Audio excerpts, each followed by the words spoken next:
Hello, and welcome to Google My Business, trying to navigate everything with COVID-19. My name's Kat Stearns, and I wanted to do this free webinar for a lot of businesses, small, medium, large, and entrepreneurs that are struggling during this time with COVID-19.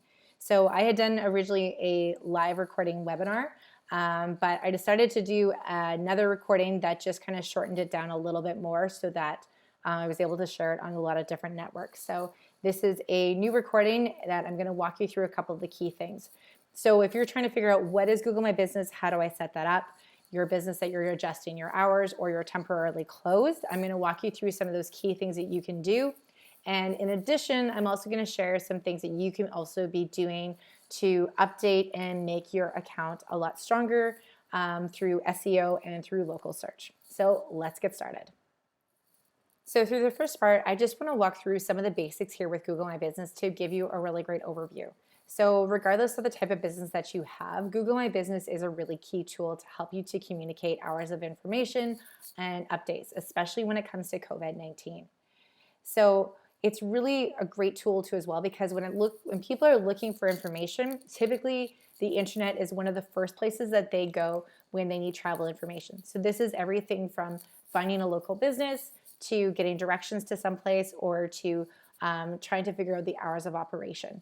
So you might be updating information on your website. However, Google has the Google Business Listing that doesn't update automatically from your website. So some people might not get the most up-to-date and accurate information.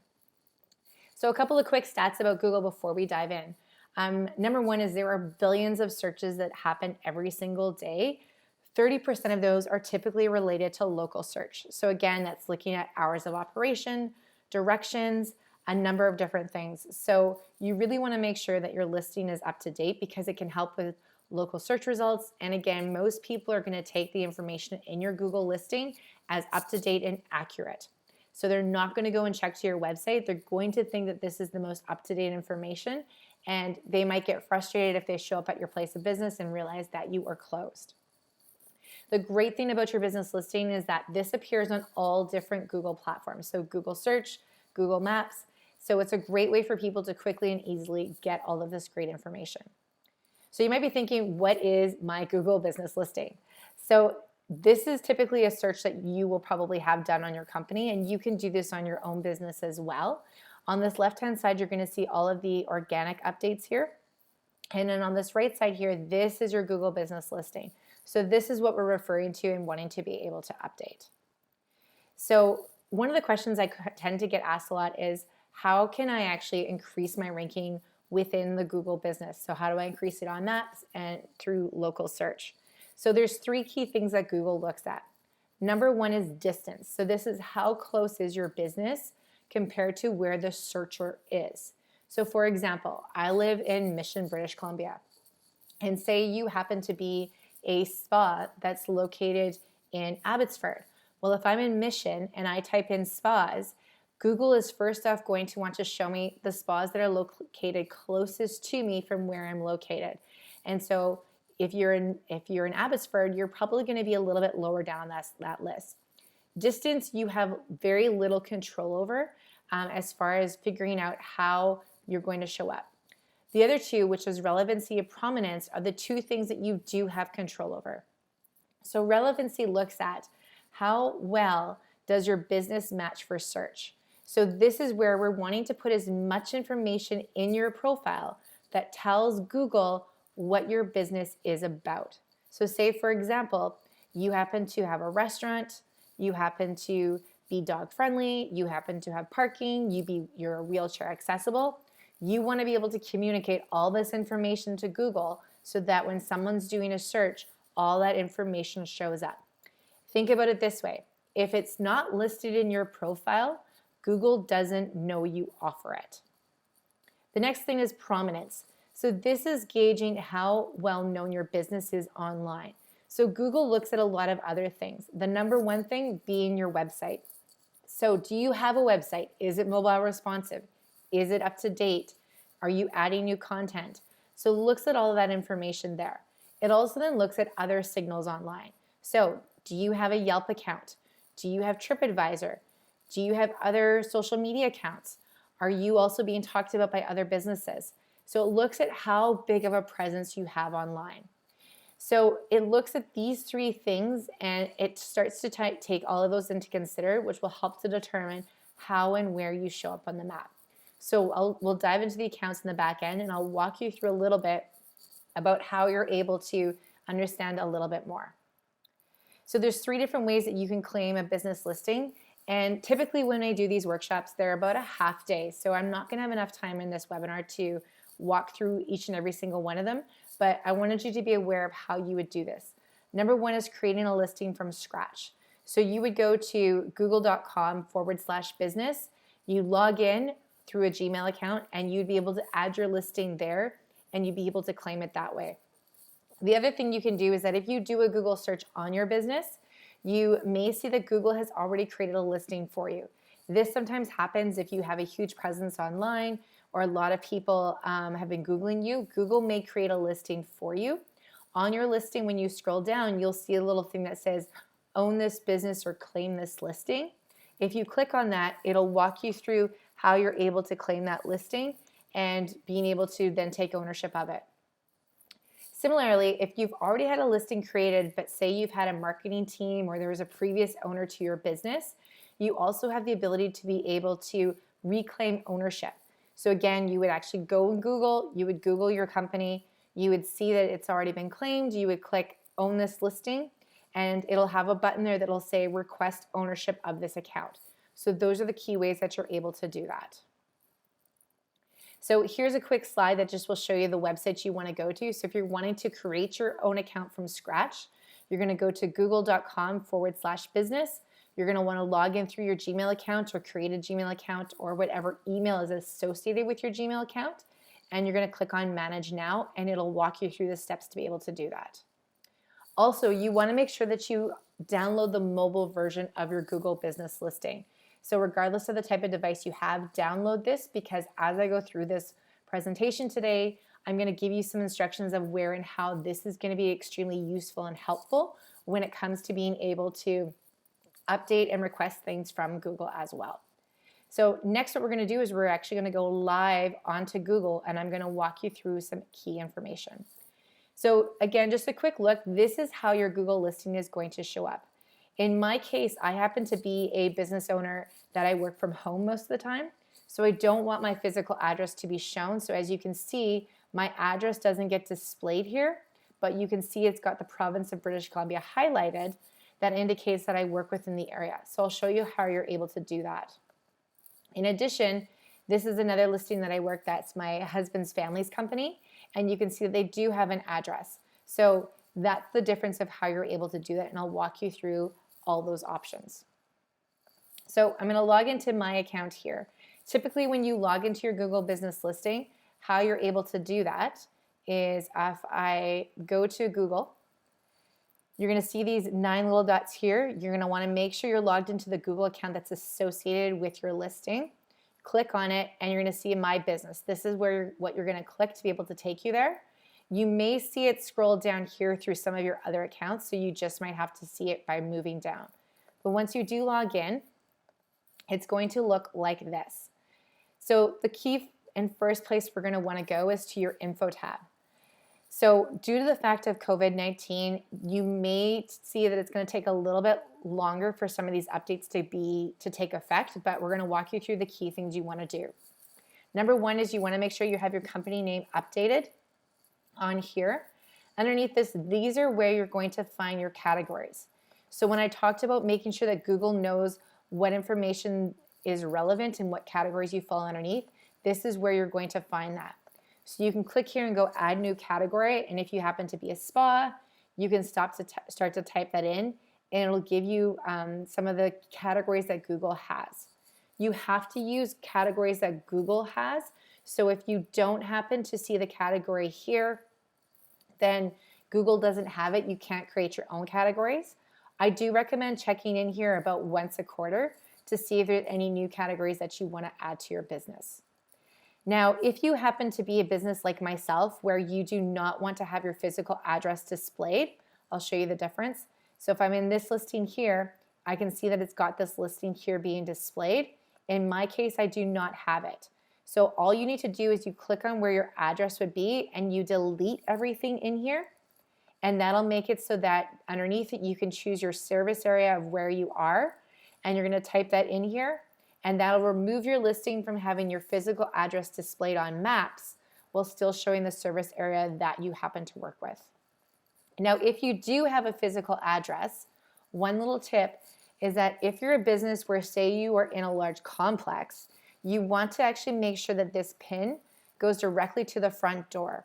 So if you put on your customer hat for a second and think about it, when you happen to use Google Maps to try and get directions to someone's business, and if you happen to be really, if you're looking for directions and they don't happen to have it right to their doorstep, you may get frustrated and think, oh my gosh, now I have to try and figure out where they are. So you want to move this pin to being right at your front door so Google Maps will take them directly there.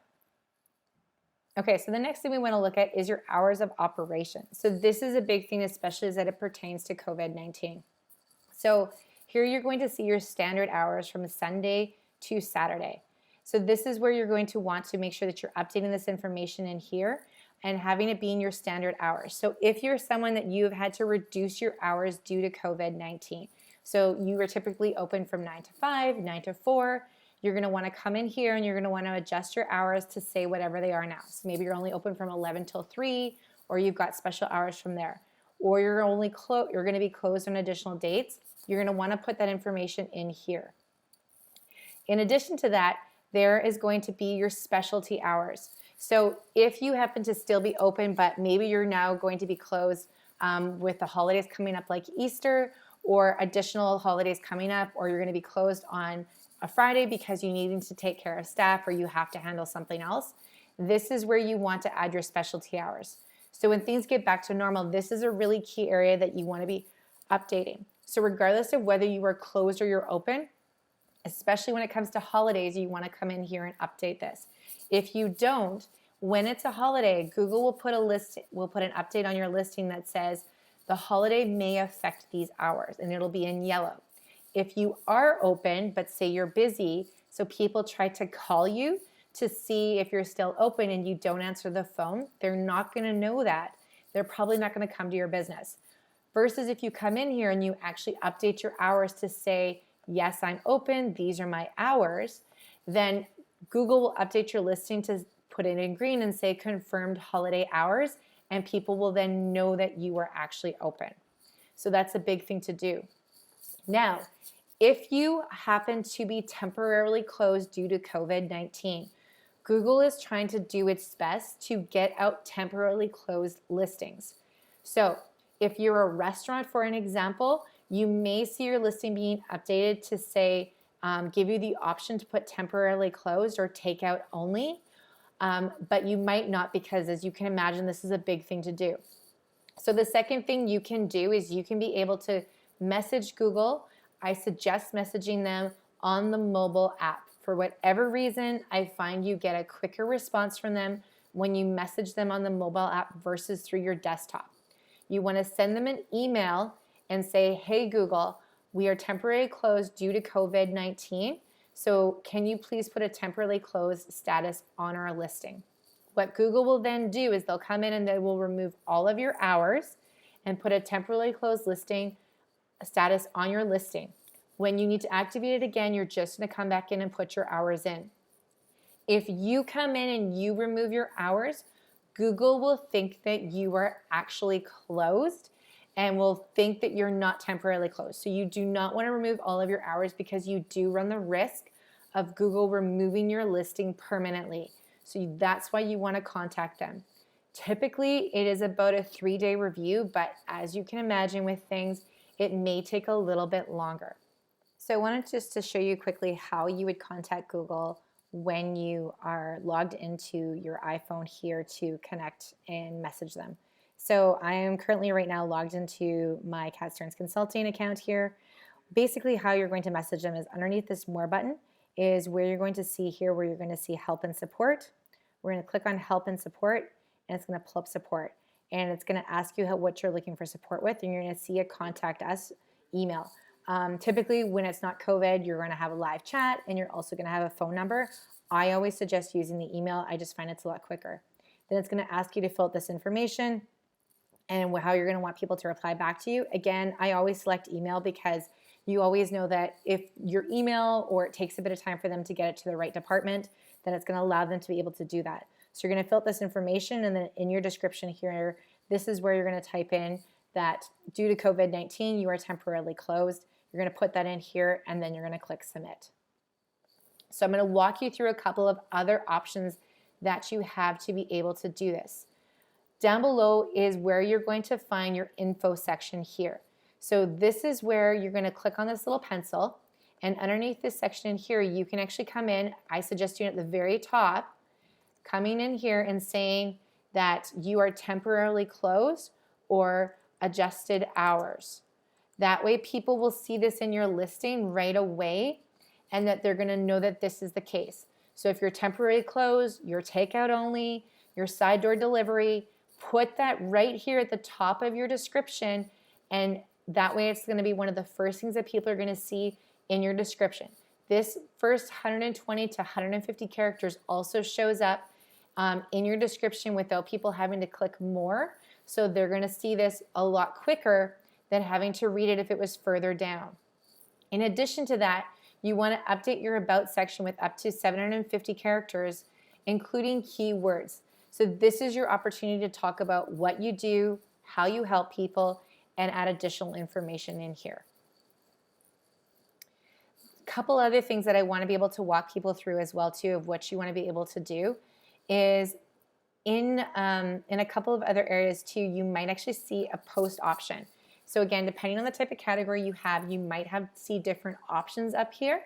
If you do not have a post option, send me a message and I can definitely give you a link, or read the description here in this YouTube video, and there'll be a link in there of where you're able to get the link to request posts. What you want to do as well is you want to add an event. So again, if you're doing curbside pickup, you are temporarily closed, come in here and type in here, adjusted hours, temporarily closed, and mark the date. Since we don't know how long this is going to last, I would suggest putting it longer. So putting it for 2 weeks, a month, and having that information in here. And then down below where it's got more details, adding your event details and instructing people on what it is that they're to do. They're to come to your side door, they're to text you when they arrive, what is it that you're wanting them to do so that they have clear information, and you can be able to upload a photo if you want. These posts will then sit on your profile on Google right here for as long as you've indicated it. That's why you want to do this as an event so that they're going to sit here. If you happen to choose a what's new, those will only sit there for 7 days. So that's why you want to do an event so it will last a lot longer. Outside of the COVID-19, posts is a really great thing that I don't think a lot of businesses fully take advantage of. They're also searchable, so it's really great for you to come in here and add updates when you've got new products, new blog posts, new events, new things that are going on, and so you can be able to update this ongoingly. So a couple other things that I want to be able to just also indicate in here. If you are someone that you happen to be readily available on social media, so you're constantly responding to people, you're engaging with people online, it's also a good idea to activate this messaging app. If you're someone though that you're extremely busy or you're not wanting to be able to message people back and forth, don't turn this on. This will be able to send a text message to your phone where people can message you directly. If you are going to take a couple days to reply back, probably not the best thing for you to be able to set up, because people will get frustrated if you don't reply back in a decent amount of time. But if you are wanting to be able to communicate people, especially with COVID, this is a really key thing for you to be able to update. There's a couple of other things that I'm not going to walk through as example products and services. They're pretty self-explanatory. It's adding any of your products and services that you have in your business. Again, very keyword rich, but I'm not going to go through those today. But just to know that those are available. And again, if you're wanting to optimize your profile, it's a key thing for you to do. What I do want to make reference to though are your photos. So this is something that you definitely want to be adding to your account here. You can add photos and videos up to 30 seconds in length. So one of the key things you want to think about doing is that before you add a photo, I'll use this as a quick example. You're going to click that little button to add it, select your photos, and make your photos in here keyword rich. So in my case here, so this would be a photo that would be perfect for Artisan Log Homes. They build log home structures. I would change the file name from the typical file name of image123, or if you're on a camera, it might be DSL, or it might be something else as a file name. Change your file name to the keywords that you have. So in Artisan's case, it would be Fullscribe Log Home. That's going to make that so that it's keyword rich and that it's going to show up in Google image search, and it's also going to help to strengthen your account. You cannot add descriptions or comments onto your photos once you upload them here, so you need to do the file name change before you actually upload your photos. The other thing that is a really good thing to do is to add a cover photo. So in my case, people don't come directly to my business, so I don't need to have a photo of the front of my business. But if you're a spa, you're a restaurant, you're any type of business where people are physically going to come to your location, you want this to be a photo of the front of your business. Why? When somebody uses Google Maps to get directions to your company, Google is going to show the photo that has been set to your cover photo as saying, perfect, you've arrived, and this photo is going to pop up. When it is the front of your business, it helps to just confirm for people, I've arrived in the right place. If there's a lot of other businesses in the area, especially if you're in a shopping center, or maybe you don't got really great signage for your business, that's going to help confirm with people that they have arrived at the right location. So that's a key thing that you want to be able to do. One of the areas that I also want to talk about are reviews. So COVID-19 has put this response in here saying review replies are not available at this time. This is new. This wasn't here yesterday, so they're constantly changing and making updates. When it does come available, you do want to make sure you're coming in here and leaving replies to people that have left reviews for you. So Google puts a huge amount of weight on people that leave reviews and that you reply back to them. The key is to leave a comment back to someone with 5 words or more. Again, you also want to try and personalize this as best as you possibly can. So instead of just saying thanks for the review, actually go in there and say thank you so much and try and make it personal. You will get a stronger, I call it Google juice, by doing that. The other thing too is that if you're a business that, say, 5 years ago, you had that one person that left you 1-star review, Google puts less weight on reviews that are 3 months or older and more weight on the recent reviews. So don't worry about that 1-star review from months or years ago. Focus on getting reviews now that are 4- and 5-star reviews and people leaving comments. The best way for you to do that is simply ask for them. If you're face-to-face with someone, simply ask them to leave you a Google review. Once they've completed it, send them a follow-up email. All of those things can be extremely helpful. Now, the other question is, what happens if you get a negative review? And unfortunately, let's face it, we all sometimes get negative reviews. So what you want to do with negative reviews is reply. How do you want to reply? You want to reply by taking it offline. So as an example, if someone were to leave you a negative review, let's say his name is Jim, you're going to say, hey Jim, we're very sorry that you've had this experience. Please give myself or our manager a call. Ideally include your name and we'll handle the situation. You want to try and tell them who they need to contact, who the person is. So leave your name or your initials or say call for management and leave those details on there so that they know who to be able to contact. If they do not contact you, that's totally on them for not being able to reply back to you.